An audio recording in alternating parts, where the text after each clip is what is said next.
Hello guys, from Speak Up here in the summer capital of the Philippines, Baguio City.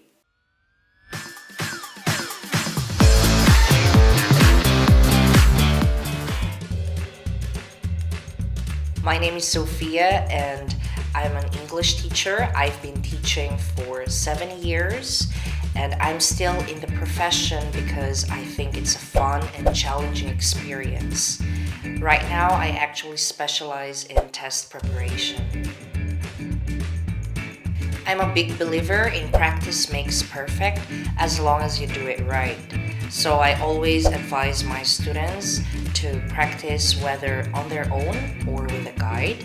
And of course, the most important skill, in my opinion, is actually listening because that's the basic skill in acquiring any kind of knowledge. So joining online classes is not only beneficial because of its convenience and its flexibility, but also because you get to choose the right guide for you in practicing your English.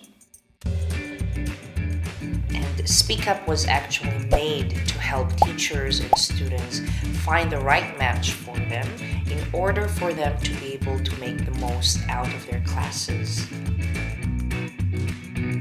So if you have the determination and the patience to learn, you will be able to do so. Just don't forget to be consistent, confident, and have fun in the process. So if you have any questions, please check the contact details or leave comments below in English. And I will try my best to reply to your comments as soon as possible. Thank you and see you next time.